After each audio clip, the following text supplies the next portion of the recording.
Good morning students. In today's class, we are going to discuss about the topic multiplication of compound expression under the chapter multiplication. In this chapter, so far we have discussed about the multiplication of simple expressions, that is the multiplication of single terms, that is algebraic expressions containing only one terms, which are also known as monomials. But now we will study about that how we will multiply multinomials, that is algebraic expressions containing more than one terms, which is also known as compound expressions. For that we have some rules, and one of the rules is multiply each term of the first expression by each term of the second expression, and when the terms multiplied together have like sign prefix to the product plus, and when unlike prefix to the product with negative sign. Let's make it more clear with the help of some examples. Suppose that we have two algebraic expressions and both the algebraic expressions contain more than one terms. For our convenience, suppose that we have two algebraic expressions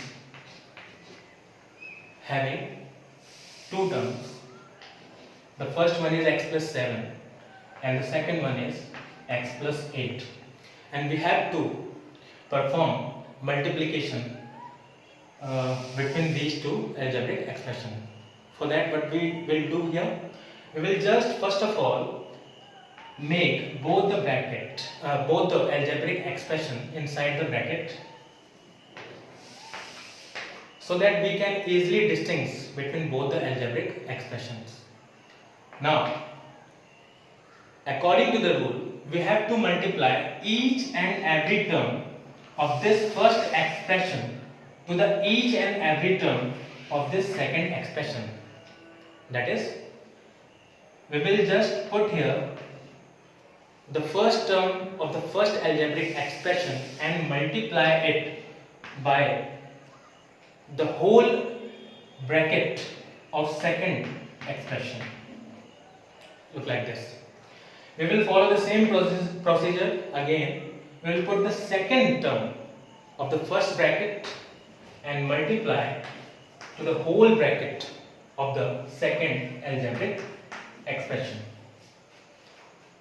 Now, in the third step, we will just remove both the brackets and again follow the same rule, that we will multiply each and every term inside the bracket to the term outside the bracket. Or we can also say that this term which is outside the bracket will multiply to the each and every term inside the bracket, like this: x into x. Again, this x and into 8. Why we have put it here positive sign? Because this x is of positive sign and this 8 is of positive sign, and we know very well that the product of same sign is always positive. That is why we have put it here positive sign. Now, move on to the next bracket. 7 into x, 7x, and 7 into 8. X into x will be x square according to the rule of exponent. X into 8 will be 8x. 7 into x will be 7x, and plus 7 into 56. This is our multiplication, but one thing is more here. We can see very easily that we have some like terms, and we know that like terms can be added or subtracted according to their sign, because both the terms having same sign, so we will add them. X square plus 8x plus 7x will become 15x plus 56. So this is our complete multiplication, and this is how we can perform the multiplication of compound expression. The same procedure we will follow in those questions as well in which the number of algebraic terms are more than 2, like 3, 4 and so on. So this is all about the multiplication of compound expression, and we will follow the same rule for solving our upcoming exercise.